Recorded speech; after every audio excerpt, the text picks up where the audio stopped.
तो hello guys, आज की इस वीडियो में हम सोलो लेवलिंग सीजन 3 का एपिसोड 7 कवर करने वाले हैं।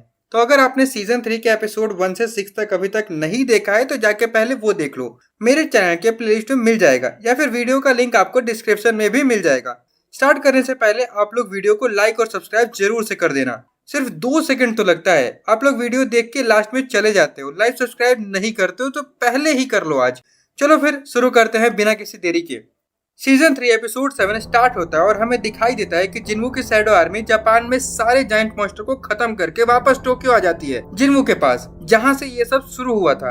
अब सिर्फ एक ही जायंट मॉन्स्टर बचा हुआ होता है जो डंजन के गेट को गार्ड कर रहा था। जिन्वू एक साथ अपनी सारी शैडो आर्मी को बुला लेता है और उनको उस आखिरी बचे हुए जायंट मॉन्स्टर पे अटैक करने का ऑर्डर दे देता है। सारे शैडो सोल्जर्स एक साथ मिलके आगे बढ़ने लगते हैं। वो मॉन्स्टर भी गेट के पास अपना स्वॉर्ड लेके मस्त बैठा होता है। ये जाइंट बाकी जाइंट्स के कंपेयर में काफी स्ट्रांग होता है, इसी ने यूरी का बैरियर भी तोड़ा था। अब जैसे ही जिन्वू की शैडो आर्मी उसके करीब पहुंचती है, वो उठ के खड़ा हो जाता है और तेजी से भागते हुए इनकी तरफ आता है। रास्ते में हजारों शैडो सोल्जर को चीरते हुए आता है। वो अपने स्वॉर्ड को कंटिन्यूअसली घुमा भी रहा होता है, तो जो भी शैडो सोल्जर उसके सामने आता है हवा में उड़ जाता है जैसे कोई खिलौना हो। वो साइज में इतना बड़ा होने के बावजूद भी काफी तेज था, कोई भी शैडो सोल्जर उसे टच तक नहीं कर पा रहा था। वैसे इग्रिस और बेरू अभी फाइट में नहीं गए होते हैं, वो जिन्वू के साथ ही होते हैं। जिन्वू ये सब देख के समझ चुका होता है कि वो जाइंट काफी स्ट्रांग है और ये इतनी आसानी से तो नहीं मरेगा। इधर वो जाइंट रुकने का नाम नहीं ले रहा था, उसने टस्क को भी अपने एक ही अटैक से खत्म कर दिया था। तभी पीछे जाइंट वाले शैडो सोल्जर भी अटैक करने आ जाते हैं, लेकिन वो भी उसका कुछ नहीं बिगाड़ पाते और ये जाइंट उनको भी इजिली खत्म कर देता है। लेकिन जब वो फाइट में बिजी होता है, नीचे से छोटे छोटे एंट सोल्जर उसके पैरों पे चढ़ने लगते हैं और उसे काटने लगते हैं, जिसकी वजह से वो ज्यादा हिलने डुलने लगता है और काफी सारे एंट सोल्जर को कुचल के मार देता है। ये सब देख के बेरू को गुस्सा आ जाता है, वो भी फाइट करने के लिए जाने लगता है, लेकिन जिन्वू उसे रोक देता है और कहता है अभी नहीं, क्योंकि वो मॉन्स्टर कितने भी शैडो सोल्जर को मार दे, जिन्वू उनको बार बार रीजनरेट कर सकता था। मतलब उसके 1 लाख प्लस माना पॉइंट्स होते हैं और वो उन सबको फिर से रीजनरेट करता जा रहा था। इधर वो जाइंट भी हार मानने को तैयार नहीं था, वो बार बार सारे सोल्जर्स को खत्म किए जा रहा था। धीरे धीरे जिन्वू का माना भी तेजी से खत्म होने लगता है। 1,09,000 से स्टार्ट हुआ था और अब 90,000 तक आ गया था। जिन्वू दूर से ही सिर्फ फाइट नोटिस कर रहा था और उसका वीक स्पॉट ढूंढने की कोशिश कर रहा था, लेकिन अब काफी देर हो चुकी थी। जिन्वू अब खुद फाइट में जाने का डिसाइड करता है। वो तुरंत काइजल को बुलाता है और उस पर सवार होकर निकल जाता है। उसके साथ इग्रिस भी होता है और बेरू भी पीछे से उड़ते हुए आ रहा होता है। जैसे ही वो लोग उसके पास पहुंचते हैं, इग्रिस अपने स्वॉर्ड से उस जाइंट पे अटैक करता है, लेकिन वो जाइंट उसको डॉज कर लेता है। लेकिन जब तक वो डॉज करने में बिजी होता है, जिन्वू अपने डैगर से अटैक करके उसकी एक आंख फोड़ देता है। इधर मौका देख करके बेरू अटैक करता है उसके फेस पे। फिर जिन्वू अपनी रूलर्स अथॉरिटी स्किल यूज करके अटैक करता है, लेकिन वो सिर्फ थोड़ा ही घायल होता है, ज्यादा कुछ नहीं होता। इधर हानेकावा ये सब फाइट देख के सोच रही होती है कि ऐसा लग रहा है जैसे फाइट ह्यूमन और मॉन्स्टर के बीच में नहीं, बल्कि मॉन्स्टर और मॉन्स्टर के बीच में हो रही है। फिर अब जिन्वू अपना फाइनल अटैक करने का सोचता है, जिसमें उनकी मदद बेरू भी करता है। वो तुरंत उस जाइंट के मुंह में घुस जाता है और उसके पेट के अंदर चला जाता है और अपने बड़े बड़े नाखून से उस जाइंट के बॉडी को अंदर से काटना शुरू कर देता है। और फिर जिन्वू भी अपना म्यूटिलेट वाला स्किल यूज करके बाहर से हजारों जगह एक साथ काट देता है, जिसके बाद उस जाइंट का काम तमाम हो जाता है। फिर सिस्टम का नोटिफिकेशन भी आ जाता है, you have defeated the enemy. इसके बाद अब जिन्वू का 4 लेवल भी बढ़ जाता है, मतलब 104 से सीधा 108 लेवल हो जाता है। तो आप समझ सकते हो कि ये जाइंट कितना स्ट्रांग था। जिन्वू को पहले लग रहा था कि ये इस डंजन का बॉस होगा, लेकिन इसको मारने के बाद सिस्टम से you defeated the dungeon boss का कोई मैसेज नहीं आता, जिसका मतलब रेड अभी तक खत्म नहीं हुआ था। इस डंजन का बॉस अभी भी जिंदा है और वो इन सबसे काफी ज्यादा स्ट्रांग होने वाला है। जिन्वू उसका शैडो एक्सट्रैक्ट करने की कोशिश करता है, लेकिन वो फेल हो जाता है। तभी वहाँ डंजन के गेट से एक काफी तेज मैजिकल स्टॉर्म रिलीज होती है। जिन्वू, बेरू और बाकी के हाई लेवल शैडो सोल्जर्स पे इसका कोई असर नहीं होता, लेकिन जो लो लेवल शैडो सोल्जर होते हैं वो तो उड़ने लगते हैं। तभी जिन्वू को जिन्हू की याद आती है। वो उसको बचाने जा ही रहा होता है कि वो देखता है कि इग्रिस ऑलरेडी उसको सेव कर चुका था, तो कोई चिंता की बात नहीं थी। जिन्वू नोटिस करता है कि वो डंजन गेट जाइंट की बॉडी से मैजिकल एनर्जी को ऑब्जर्व कर रहा था और वो एनर्जी वेव इतनी पावरफुल होती है कि दूर खड़े जिन्वू के फेस पे भी कट लग जाता है। जिसके बाद जिन्वू डिसाइड करता है कि वो डंजन के अंदर जाके देखेगा कि अंदर आखिर ऐसा क्या चीज है वो जिन्हू को बाहर ही रुकने के लिए बोलता है। जिसके बाद जिन्हू और बेरू अंदर चले जाते हैं। अंदर जाते ही उन्हें एक बहुत ही बड़ा कैसल दिखाई देता है। वो लोग कैसल देख ही रहे होते हैं कि तभी अंदर से किसी की हंसने की आवाज आती है। वो लोग और भी अंदर जाते हैं तो उन्हें एक जाइंट मॉन्स्टर दिखाई देता है, जैसे 8 से 10 मोटे मोटे चैन से बांध के रखा गया था और फ्लोर पर एक सीलिंग पैटर्न भी बना होता है। वो अभी भी हंस रहा होता है तो जिन्हू बोलता है, तुम्हारे डंजन में एनिमी आ गए और तुम्हें हंसी आ रही है। और वो मॉन्स्टर हंसते हुए बोलता है, देखो तो जरा मुझसे मिलने कौन आया है, खुद शैडो मोनार्च। और फिर वो जिन्हू का वेलकम करता है। जिन्हू सोच रहा होता है कि क्या ये बॉस है इस डंजन का। तभी वो मॉन्स्टर जिन्हू से कहता है कि उसकी चेन्स खोल दे और बोलता है, मुझे पता है रूलर्स लोग क्या प्लानिंग कर रहे हैं, मुझे जल्दी से बाकी मोनार्च को भी बताना होगा। जिन्हू पूछता है, तो तुम्हारा ये हाल किसी रूलर ने किया है? वो मॉन्स्टर बोलता है, हाँ, वो लोग मुझे यूज कर रहे हैं। ये सब एक पहली झलक है आने वाले वॉर की। वो वॉर इससे कई ज्यादा खतरनाक होगी।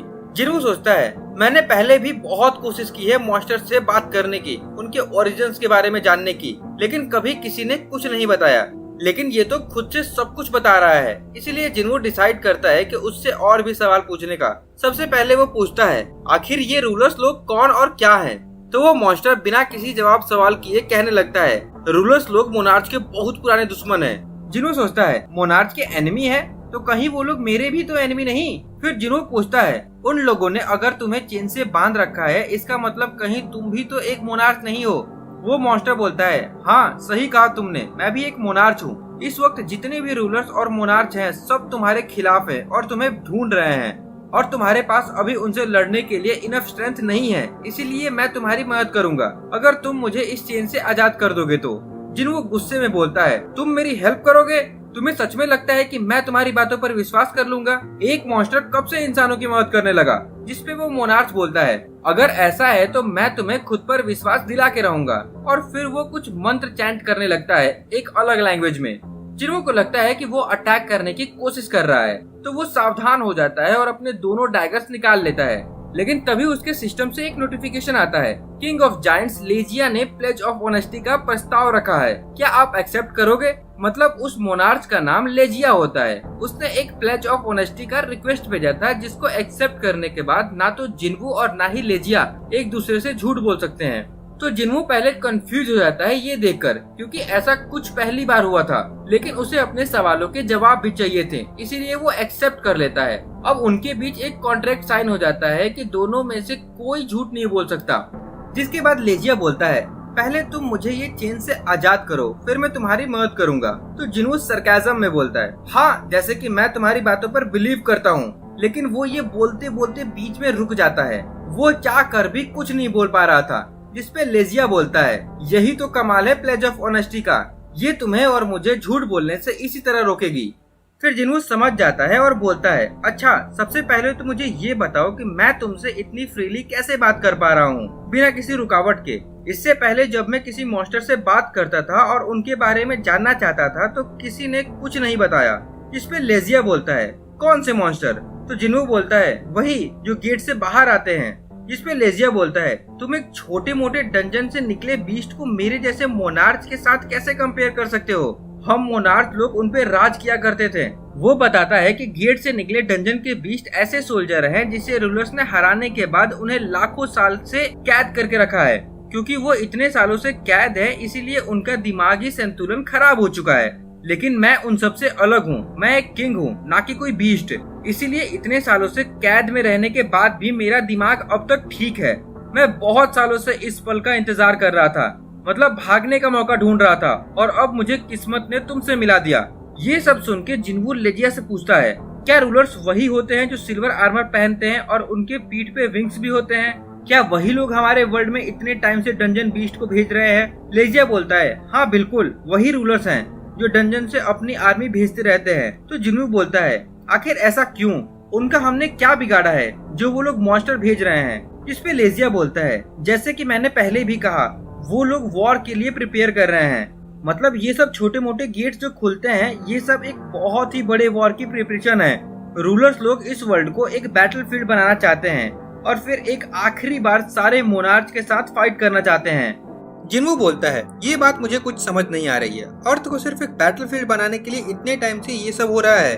आखिरी में रूलर्स का असली इरादा क्या है, जिसपे लेजिया बोलता है वो काफी सिंपल है। उनका सिर्फ एक ही इरादा है, तुम्हारे वर्ल्ड को माना से भर देना। सिंपल लैंग्वेज में बोले तो जिस गेट से निकले मॉन्स्टर से लोग इतना डरते हैं, उसी गेट से निकले माना क्रिस्टल को सब भगवान की तरह मानते हैं और उसका यूज तरह तरह के वेपन्स और चीजों बनाने में हो रहा है। धीरे धीरे करके मैजिकल एनर्जी पूरे वर्ल्ड में फैल रही है और लोग अब उसी पे डिपेंड हो रहे हैं। रूलर्स लोग यही चाहते हैं। वो जानबूझ करके इतने समय से गेट्स के अंदर माना क्रिस्टल भेज रहे हैं और मॉन्स्टर के अंदर माना कोर एसेंस स्टोन डाल करके भेजते आ रहे हैं। लेजिया बोलता है रूलर्स कैद हुए बीस्ट को यूज करके इस वर्ल्ड में माना को फैला रहे हैं, जिसकी वजह से माना की डेंसिटी भी बढ़ती जा रही है। वो लोग चाहते हैं कि हंटर्स उन बीस्ट को डिफीट करें और उनके दिए गए माना क्रिस्टल को पूरे वर्ल्ड में फैलाएं। बीस्ट का मरना और क्रिस्टल से निकला माना इस वर्ल्ड को पावरफुल बनाता है, इसलिए रूलर्स एक ऐसी दुनिया बना रहे हैं जो इस आने वाले वॉर के दौरान खत्म ना हो। जिन्हू पूछता है ये वॉर से क्या मतलब है तुम्हारा, तो लेजिया बोलता है बहुत ही जल्द मोनार्च और रूलर के बीच में फिर से एक बहुत बड़े स्केल पर वॉर होने वाला है, जिसकी वजह से तुम्हारी ये दुनिया जिंदा नरक बन जाएगा। इसीलिए हमारे पास ज्यादा टाइम नहीं है। अगर हमारे मिलने की बात फैल गई तो रूलर्स और मोनार्च खड़े होकर के सिर्फ देखते नहीं रहेंगे। जिन्हू पूछता है तुम इतने टाइम से बोल रहे हो कि वो लोग मुझे टारगेट कर रहे हैं, लेकिन क्यों कर रहे हैं ये तो बताया ही नहीं। जिसपे लेजिया बोलता है तुम्हें सच में कुछ भी नहीं पता है। तुम्हारे पास ये जो पावर है वो एक्चुअली तुम्हारी नहीं है, फिर भी तुम्हारे पास ये पावर्स है। इसका सिर्फ एक ही मतलब हो सकता है कि इस पावर का ओरिजिनल ओनर ने बाकी मोनार्च को धोखा दे दिया, इसीलिए अब तुम मोनार्च और रूलर दोनों के एनिमी बन चुके हो। हालांकि मैं कसम खा के बोलता हूँ कि मैं तुम्हारे साइड से ही फाइट करूंगा अगर तुम मेरी हेल्प करते हो तो। जिन्हू बोलता है अगर तुम मेरे साइड से ही लड़ने वाले हो तो क्यों ना तुम्हें अपने शैडो सोल्जर में कन्वर्ट कर दूं। जिसपे लेजिया बोलता है सारे मोनार्च और रूलर के पास अपनी स्पिरिचुअल बॉडी होती है, तो उनके मरने के बाद उनकी बॉडी अपने आप डिस्ट्रॉय हो जाती है, इसीलिए तुम उन्हें शैडो में कन्वर्ट नहीं कर सकते हो। जिन्हू सोचता है अच्छा तो ये बात है, लेकिन अभी भी उसे लेजिया पे विश्वास नहीं हो रहा था। भले ही वो झूठ नहीं बोल रहा था, बट जिन्हू को कुछ अजीब फील हो रहा था। जिसके बाद जिन्हू अपने डैगर्स लेके लेजिया की तरफ बढ़ता है और उससे पूछता है क्या तुम सच में मेरे साइड से फाइट करोगे। लेजिया बोलता है हाँ बिल्कुल, अगर तुम मुझे इस चेन से रिलीज करते हो तो। जिन्हू उसके एक हाथ का चैन काट देता है और उससे एक सवाल करता है तो इसका मतलब ये है कि तुम ह्यूमैनिटी के साइड भी हो। ये सुनकर लेजिया कुछ बोल नहीं पाता और चुप हो जाता है क्योंकि वो झूठ नहीं बोल सकता था। जिन्हू पूछता है क्या हुआ, तुम जवाब क्यों नहीं दे रहे हो, क्या प्लेज ऑफ ऑनेस्टी तुम्हें झूठ बोलने नहीं दे रही। फिर जिन्हू की नजर उसके गले पे लगे माना क्रिस्टल पे जाती है तो वो बोलता है कहीं ऐसा तो नहीं कि उस माना क्रिस्टल की वजह से तुम्हें भी रूलर्स की आवाज सुनाई देती है जो इंसानों को मारने के लिए कहती है बाकी मॉन्स्टर्स की तरह, कहीं तुम भी तो उनके कंट्रोल में नहीं हो। ये सुनते ही लेजिया अपने एक हाथ से जिसे जिन्हू ने रिलीज किया था अटैक कर देता है, लेकिन जिन्हू डॉज कर लेता है और बोलता है मैं तुम्हारे साथ डील नहीं कर सकता, तुम्हें जिंदा रखना काफी डेंजरस हो सकता है, और उसके चेस्ट में डैगर से स्टैब कर देता है। लेजिया बोलता है नहीं तुम गलत हो, डेंजरस मैं नहीं तुम हो इस दुनिया के लिए, और वो अपने मुंह से जिन्हू को बाइट करने की कोशिश करता है, बट जिन्हू उसको डॉज करके फिर से 8 से 10 बार उसके चेस्ट में स्टैब कर देता है। जिसके बाद लेजिया गुस्से में बोलता है तुम्हारा वर्ल्ड बहुत ही जल्दी एक जंग का मैदान बन जाएगा और मैं दुआ करूंगा कि जिनको भी तुम बचाना चाहते हो वो सब इस युद्ध की अग्नि में जल के राख हो जाएं। ये सुनकर जिन्हू गुस्से में आ जाता है और बोलता है मैं ऐसा कुछ नहीं होने दूंगा, और तुरंत लेजिया का सर काट देता है।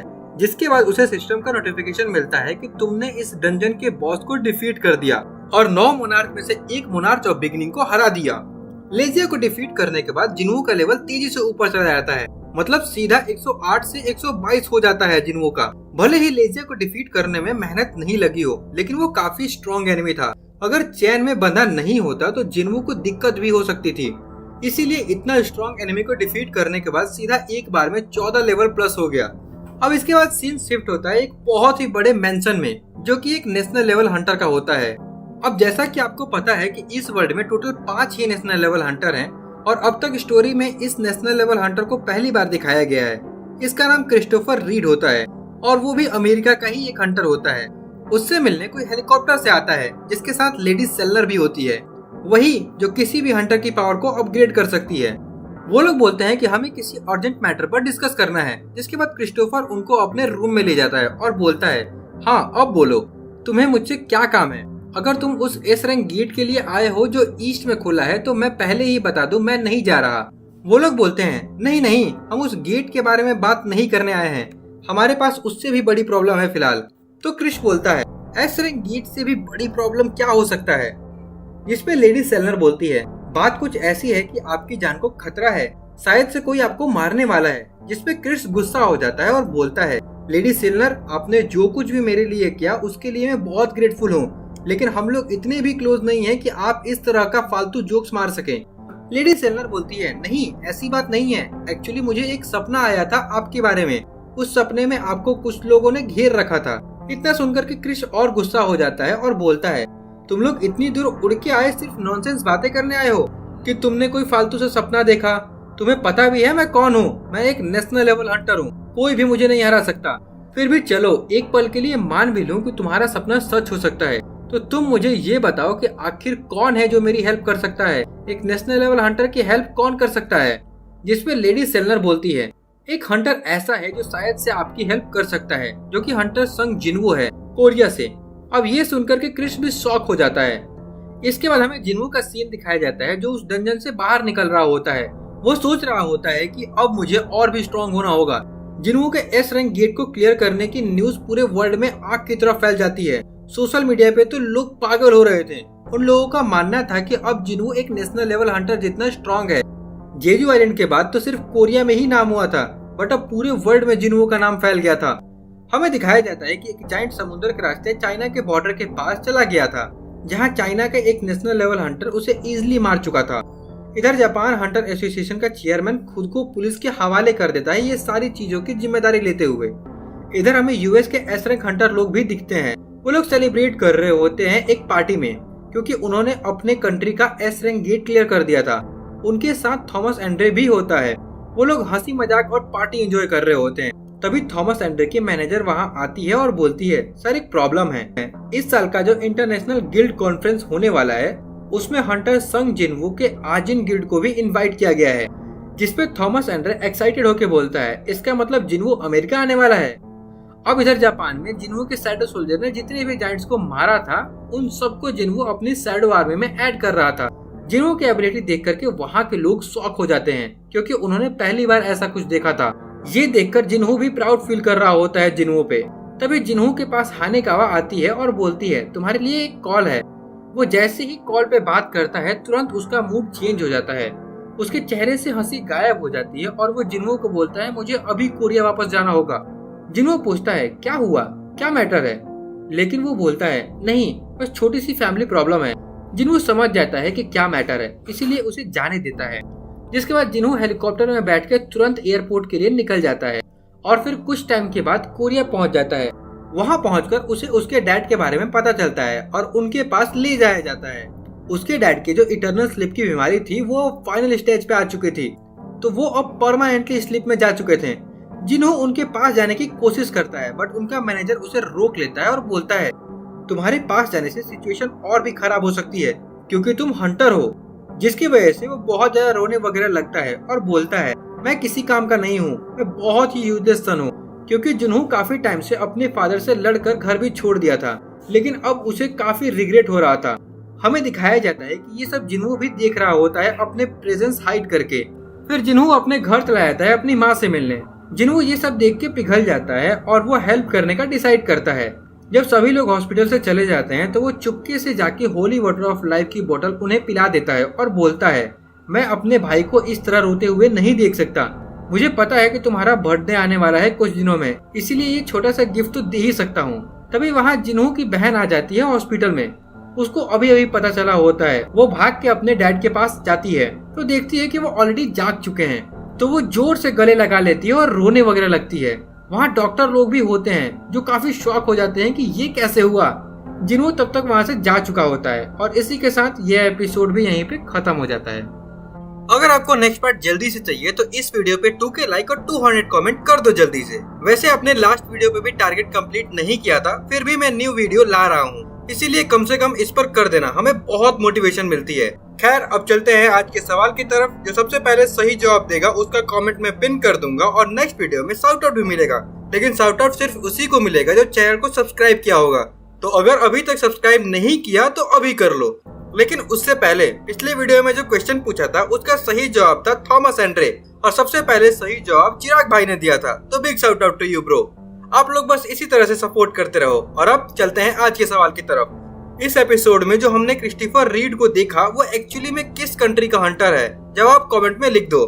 चलो फिर आज के लिए इतना ही। अगर आपको वीडियो अच्छी लगी हो तो लाइक कर देना, ऐसे ही कंटेंट देखने के लिए सब्सक्राइब भी कर लो, और कमेंट में जरूर बताना कि आपको एक्सप्लेनेशन कैसी लगी और किस एनिमे की एक्सप्लेनेशन चाहिए आपको, और हो सके तो शेयर भी कर दो। तब तक के लिए मिलते हैं नेक्स्ट वीडियो में। बाय।